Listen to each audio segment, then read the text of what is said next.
Gjatë një meshe të mbajtur në Shkodër, kardinali shqiptar Dom Ernest Troshani përcolli një mesazh për unitetin e të gjithë shqiptarëve. Troshani tha se shqiptarët e shpërndarë nëpër Ballkan, Europë e Amerikë duhet të bënë bashkë që të ecin përpara. Thonë janë 1 milion. Jena 10 milion shqiptarë, nashe për ta 6 temet.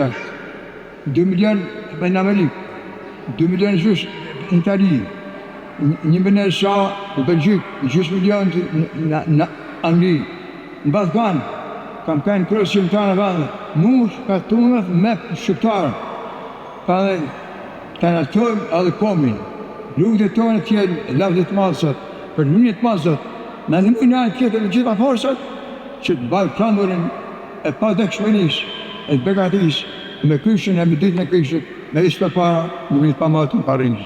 Vitet e fundit, Shqipëria është përballur me emigrim të lartë, sidomos pas pandemisë. Më shumë se 166.4 mijë qytetar janë larguar nga vendi nga janari i vitit 2021 në vitin 2026, duke dëshmuar thellim të mëtejshëm të krizës demografike. Ky eksod i mirëfillt vjet re sidomos tek moshat e reja. I pyetur në lidhje me rolin e kishës në frenimin e largimit të rinjve, Dom Gjergj Meta, kryetari i konferencës i peshkvënore të Shqipërisë, thotë se ky rol është më shumë shpirtëror, pasi sfidat me të cilat përballen banorët, sidomos në qytetet e vogla dhe fshatrat përreth, janë shumë të mëdha.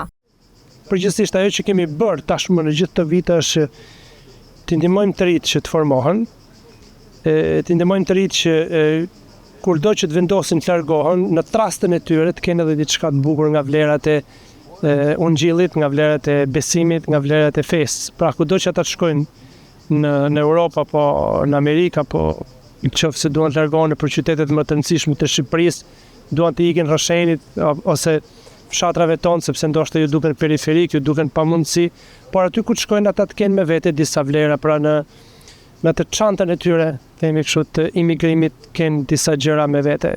Këtë po mundohemi të bëjmë.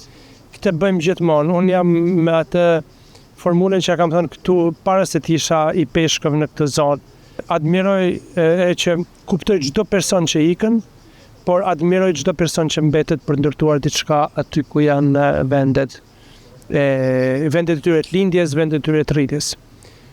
Kisha mund të bëj shumë pak nga kjo pikpamje, nuk ka zgjidhje, themi kështu, por kemi në dorë sigurisht shumë që të formojmë ndërgjegje, të formojmë njerëzit që të vlerësojnë më shumë vendin e tyre, sepse nuk varet vetëm nga motivacioni shpirtëror, por varet shumë edhe nga kushtet konkrete që ti i krijon dikujt për të ndërtuar një biznes, për të ndërtuar një familje, për të pasur një të ardhme, për të pasur shërbimet, sepse të jetosh në një fshat Mirditës për shembull ku nuk ke shërbime ambulatore, nuk ke shërbime arsimore, nuk ke shërbime sociale, nuk ke asgjë, për të ardhur një ambulancë nga Rrasheni e zemë për shkuar në Kaçinari duhet 2 orë, apret insulti cerebral 2 orë, apret infarkti 2 orë, apresin shomorgjen, nuk presin.